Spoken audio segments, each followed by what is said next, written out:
Hello friends, मैं राकेश कुमार आप सभी को सक्सेसटेरिया ऑनलाइन पर स्वागत करता हूं। आज का हमारा राजनीतिक शास्त्र में टॉपिक है भारतीय संविधान की प्रस्तावना। जैसा कि हम अगला वीडियो में पढ़े थे कि भारतीय संविधान में अनुसूचियां, जैसे कि 12 अनुसूचियों के बारे में हम याद किए थे अगला वीडियो में। तो अब पढ़ेंगे भारतीय संविधान की प्रस्तावना। चलिए चालू करते हैं। भारतीय संविधान की प्रस्तावना या इसे उद्देशिका के नाम से भी जाना जाता है। तब पहला टॉपिक आता है कि प्रस्तावना कहते किसे हैं।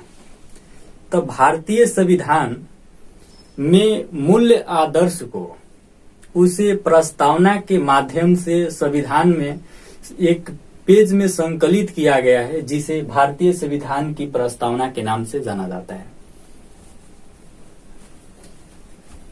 भारतीय संविधान की प्रस्तावना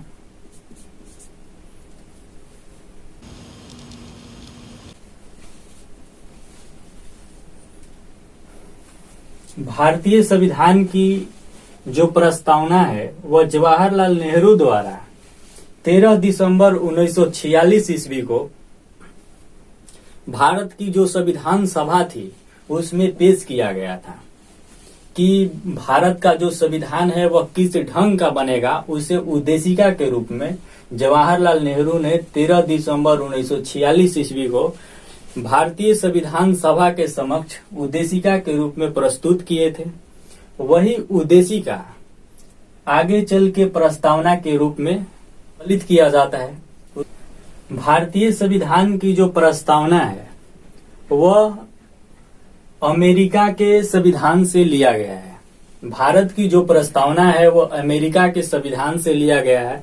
और जो भारतीय संविधान के प्रस्तावना की जो भाषा है कि हम भारत के लोग भारत को संपूर्ण प्रभुत्व संपन्न, ये जो भाषा है यह ऑस्ट्रेलिया के संविधान से लिया गया है।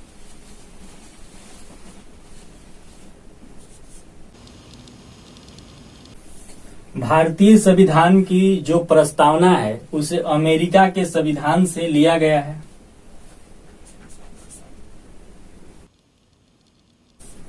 और भारतीय संविधान के प्रस्तावना की जो भाषा है कि हम भारत के लोग भारत को संपूर्ण संप्रभुत्व संपन्न, ये जो भाषा है वह आयरलैंड के संविधान से लिया गया है।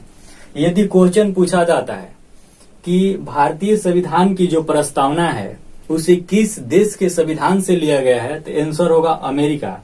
यदि उसमें कहता है कि प्रस्तावना की भाषा को किस देश से लिया गया है तो वह होगा आंसर आयरलैंड। इसके बाद आता है कि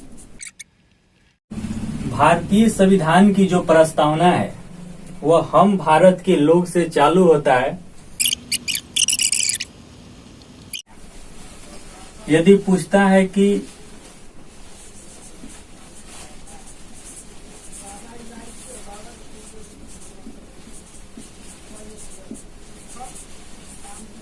भारतीय संविधान जो है इसको अंगीकृत कब किया गया है, यदि क्वेश्चन पूछा जाता है कि भारतीय संविधान को अंगीकृत कब किया जाता है तो 26 नवंबर 1949 ईस्वी। यदि इसी में एक और क्वेश्चन पूछता है कि भारतीय संविधान को लागू कब किया गया था तो 26 जनवरी 1950 ईस्वी को लागू किया गया था।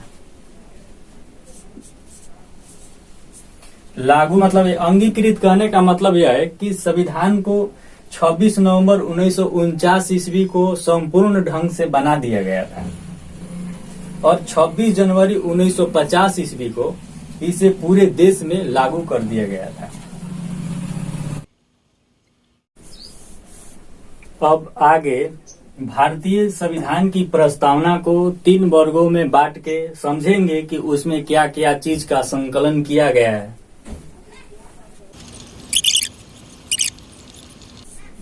भारतीय संविधान का स्रोत यानी कि जो संविधान है उसका स्रोत क्या है। तो भारतीय संविधान का स्रोत है हम भारत के लोग।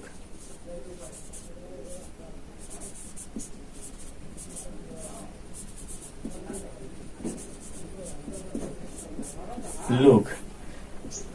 भारतीय संविधान का स्रोत हम भारत के लोग यानी कि भारत की जनता है। भारत की जनता जो है वह भारतीय संविधान का स्रोत है।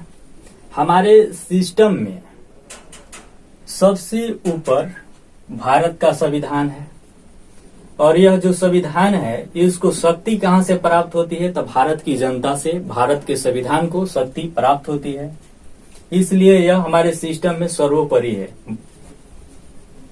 दूसरा भाग होता है स्वरूप। स्वरूप यानी ढांचा, जो प्रस्तावना की ढांचा है, बनावट है, जिस पर टीका है प्रस्तावना, उस ढांचा को पढ़ेंगे कि उस ढांचा में क्या क्या है। प्रस्तावना के शुरू में जो 5 शब्द दिया गया है वो 5 शब्द जो है वह प्रस्तावना के या संविधान के स्वरूप को डिनोट करता है। जैसे कि हम भारत के लोग भारत को संपूर्ण प्रभुत्व संपन्न समाजवादी धर्म निरपेक्ष या पंथ निरपेक्ष ये जो करके है 5 शब्द संविधान के स्वरूप को इंडिकेट करता है। पहला शब्द आता है संपूर्ण प्रभुत्व संपन्न। इसका कहने का अभिप्राय यह है कि भारत जो है वह बाह्य और आंतरिक रूप से निर्णय लेने में सक्षम है, यानी किसी भी परिस्थिति में बाहरी कंडीशन में या आंतरिक कंडीशन में भारत जो है वह अब स्वयं अपना निर्णय ले सकता है। संपूर्ण प्रभुत्व संपन्न कहने का मतलब यही है। दूसरा शब्द आता है समाजवादी। समाजवादी कहने का अभिप्राय यह है कि जनता के मेल मिलाप से समाज में समानता के भाव को अभिव्यक्त किया जाता है समाजवादी शब्द से, यानी कि मिलजुल के जनता में एकता या समानता की भावना को अभिव्यक्त करना समाजवादी कहलाता है। तीसरा शब्द आता है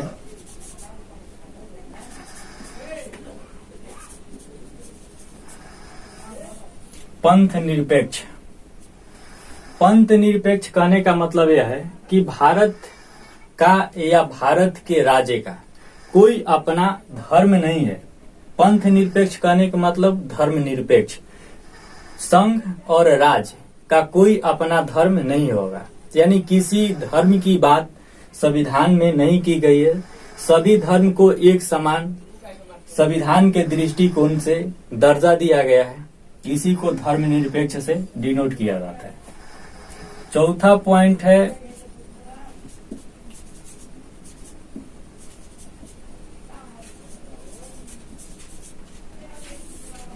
लोकतंत्रात्मक। लोकतंत्रात्मक कहने का अभिप्राय यह है कि ऐसी शासन व्यवस्था जिसमें जनता शासन करे उसे लोकतंत्रात्मक के नाम से जानते हैं। इसमें एक कथन था अब्राहम लिंकन के कि जो लोकतंत्र है वह जनता के लिए और जनता के द्वारा शासन है, यानी कहने का मतलब ऐसा सिस्टम जिसमें जनता शासन करे उसे लोकतंत्र के नाम से जाना जाता है। और पांचवा शब्द आता है गणराज्य। गणराज्य या गणतंत्र।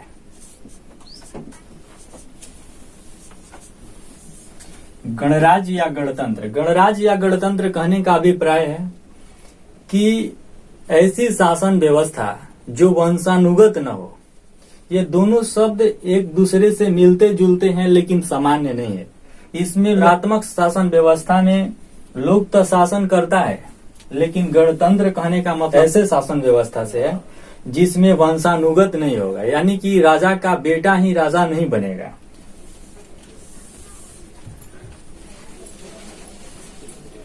उद्देश्य।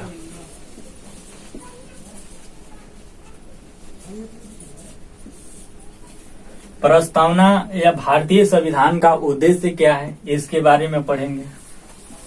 इसमें पहला शब्द है न्याय। न्याय। न्याय कहने का अभिप्राय यह है कि भारत का जो संविधान है उसमें 3 प्रकार के न्याय का बात किया गया है। पहला है सामाजिक न्याय,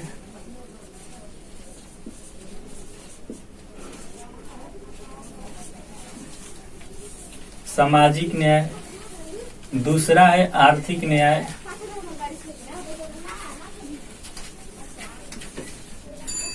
और तीसरा है राजनीतिक।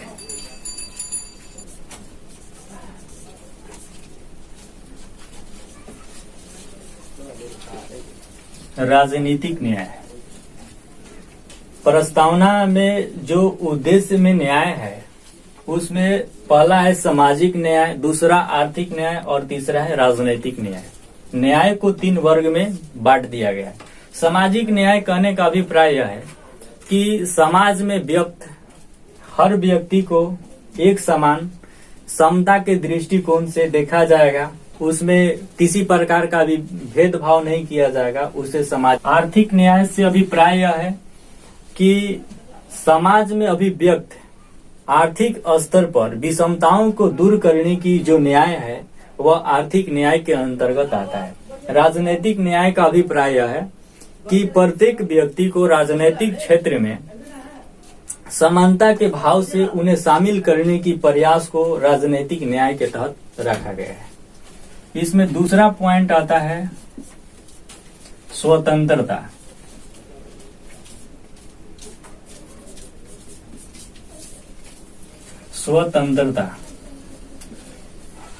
स्वतंत्रता के अभिप्राय यह है कि किसी भी व्यक्ति को इस प्रकार की स्वतंत्रता दी जाए ताकि वह खुद के विकास कर पाए, जिससे देश का विकास हो सके। जैसे कि धार्मिक स्वतंत्रता, विचार अभिव्यक्ति की स्वतंत्रता, निम्न प्रकार की स्वतंत्रता का जिक्र किया गया है। यानी उन क्षेत्रों में स्वतंत्रता दिया जाता है ताकि वह खुद का विकास कर पाए, जिससे देश का विकास हो सके। तीसरा पॉइंट है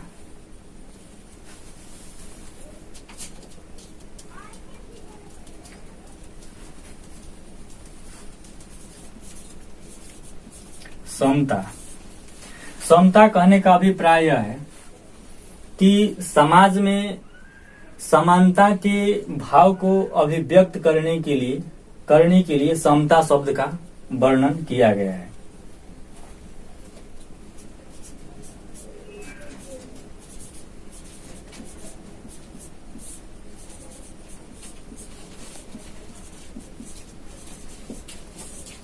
और चौथा पॉइंट है व्यक्ति की गरिमा।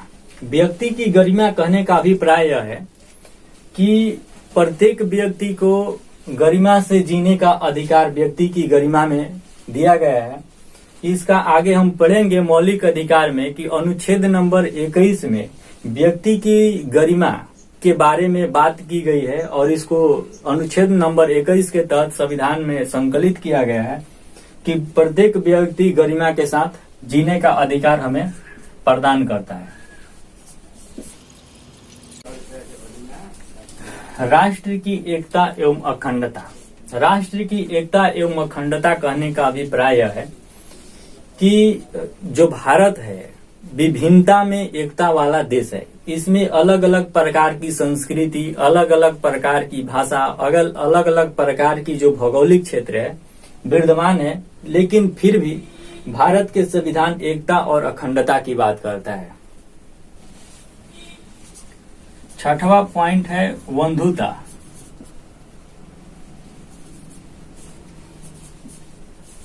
बंधुता कहने का मतलब है भाईचारा। यानी भारत के प्रत्येक नागरिक का एक दूसरे से जुड़ाव की भावना को ही बंधुता कहा जाता है। एक बार इसका फिर से क्विक रिवीजन करते हैं कि भारत के प्रस्तावना को समझने के लिए हम इसे 3 वर्गों में विभाजित किए हैं। पहला है भारतीय संविधान का स्रोत। जो भारत का संविधान का स्रोत है वह हम भारत के लोग हैं, यानी भारत की जनता है। भारत के संविधान को शक्ति जो है वह भारत की जनता से प्राप्त होती है। भारतीय संविधान के स्वरूप को प्रस्तावना में कुछ शब्दों के माध्यम से अभिव्यक्त किया गया है। वह शब्द है पहला शब्द है संपूर्ण प्रभुत्व संपन्न, यानी कि भारत वैसा जो बाह्य और आंतरिक रूप से निर्णय लेने में सक्षम है। समाजवादी, समाजवादी कहने का मतलब यह है कि भारत जो है वह मेल मिलाप के भाव से समानता के भाव को अभिव्यक्त करता है। पंथ निरपेक्ष कहने का मतलब यह है कि भारत का और राज्य का अपना कोई धर्म नहीं होगा। लोकतंत्रात्मक कहने का मतलब यह है कि वैसी शासन व्यवस्था जिसमें जनता के द्वारा शासन की जाती है उसे लोकतंत्रात्मक कहते हैं। जिसमें अब्राहम लिंकन के द्वारा एक स्टेटमेंट दिया गया था कि लोकतंत्रात्मक शासन व्यवस्था वैसी शासन व्यवस्था है जिसमें जनता के लिए और जनता के द्वारा शासन प्रणाली को नियंत्रित किया जाता है। गणराज्य और गणतंत्र कहने का अभिप्राय यह है कि भारत का ऐसी शासन व्यवस्था होगा जो वंशानुगत नहीं होगा। तीसरा टॉपिक था उद्देश्य। उद्देश्य में पहला पॉइंट था न्याय। न्याय को 3 वर्ग में दिया गया है प्रस्तावना में। सामाजिक न्याय, आर्थिक न्याय और राजनीतिक न्याय। सामाजिक न्याय मतलब सामाजिक स्तर पर कोई भेदभाव न हो, समता का बात कहा जाए। आर्थिक न्याय मतलब आर्थिक स्तर पर समाज में व्यक्त विषमताओं को दूर करने की बात की गई है आर्थिक न्याय में। और राजनीतिक न्याय में प्रत्येक नागरिक को राजनीतिक क्षेत्र में शामिल करने की कोशिश की जाती है। स्वतंत्रता, स्वतंत्रता से हमें स्वतंत्रता में अलग अलग प्रकार के स्वतंत्रता, जैसे धर्म की स्वतंत्रता, विचार अभिव्यक्ति की स्वतंत्रता, बोलने की स्वतंत्रता, ये सब स्वतंत्रता में दिया गया है कि यदि भारत के किसी नागरिक को वह सब स्वतंत्रता दिया जाना चाहिए ताकि वह खुद के विकास कर पाए, जिससे देश का विकास संभव हो सके। समता कहने का मतलब कि जो सामाजिक स्तर पर स्वतंत्रता को अभिव्यक्त करता है। समता जो शब्द है वह सामाजिक स्तर पर स्वतंत्रता को अभिव्यक्त करता है। व्यक्ति की गरिमा, यानी प्रत्येक व्यक्ति को गर्व से जीने का अधिकार दिया गया है। राष्ट्र की एकता और अखंडता, विविधता होने के बावजूद भी एकता और अखंडता का बात राष्ट्र करता है। बंधुता जो है वह भारत के प्रत्येक नागरिक को एक दूसरे से जुड़ाव की जो भावना है उसे बंधुता के नाम से जाना जाता है। अब आगे इससे रिलेटेड कुछ टॉपिक है, पढ़ेंगे।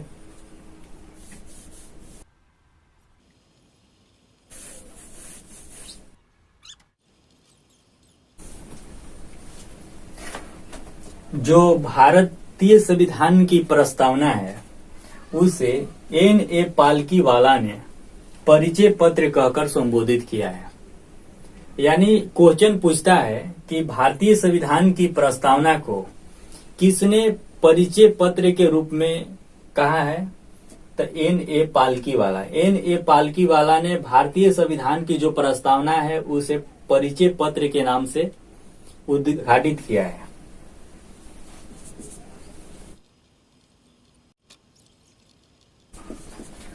अलादी कृष्ण स्वामी अय्यर ने ये जो प्रस्तावना है उसे दीर्घकालिक सपनों का विचार कहा है। ये बार बार एग्जाम में पूछता है कि दीर्घकालिक सपनों का विचार प्रस्तावना को किसने कहा, तो अलादी कृष्ण स्वामी अय्यर के द्वारा यह कहा गया प्रस्तावना को कि यह दीर्घकालिक सपनों का विचार है। इसमें अगला पॉइंट यह है कि बेरुवारी संघवाद के तहत भारत के न्यायालय ने 1960 ईस्वी में बेरुवारी संघवाद के तहत भारतीय न्यायालय ने 1960 ईस्वी में भारत के प्रस्तावना को भारतीय संविधान का अंग नहीं स्वीकारा। उसने मतलब भारत का जो न्यायालय है यह कहा कि जो प्रस्तावना है वह भारतीय संविधान का अंग नहीं है और इसमें किसी प्रकार का संशोधन और परिवर्तन नहीं किया जा सकता है। लेकिन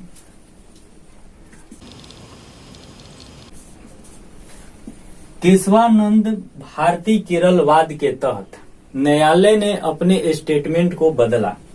उसने कहा कि भारतीय संविधान की जो प्रस्तावना है वह संविधान का अंग है और इसमें संशोधन किया जा सकता है और परिवर्तन किया जा सकता है, लेकिन इसके जो मूल ढांचा है उसमें किसी प्रकार का परिवर्तन नहीं होगा।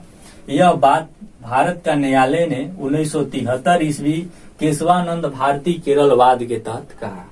इसके जस्ट बाद 1973 में यह केशवानंद भारती केरलवाद आया और 1976 में 42वां संशोधन के तहत 73 में यह कहा गया केशवानंद भारती केरलवाद के तहत कि भारत में संविधान संशोधन के द्वारा कुछ जोड़ा जा सकता है, लेकिन इसकी जो मूल ढांचा है, प्रस्तावना की जो मूल ढांचा है, उसको किसी प्रकार का अवरुद्ध नहीं किया जाएगा। उसमें कोई प्रकार का परिवर्तन नहीं किया जा सकता है। उसमें कुछ जोड़ा जा सकता है, लेकिन उसका जो शब्द दिया गया है उसमें किसी प्रकार का परिवर्तन नहीं होगा। इसके तुरंत बाद 1976 ईस्वी में संविधान का 42वां संशोधन किया गया और इस प्रस्तावना में 3 शब्द को जोड़ दिया गया। पहला शब्द था समाजवाद। 42वां संविधान संशोधन 1976 के तहत भारत की जो प्रस्तावना है, भारतीय संविधान की प्रस्तावना में समाजवादी, पंथ निरपेक्ष और एकता एवं अखंडता शब्द को जोड़ दिया गया।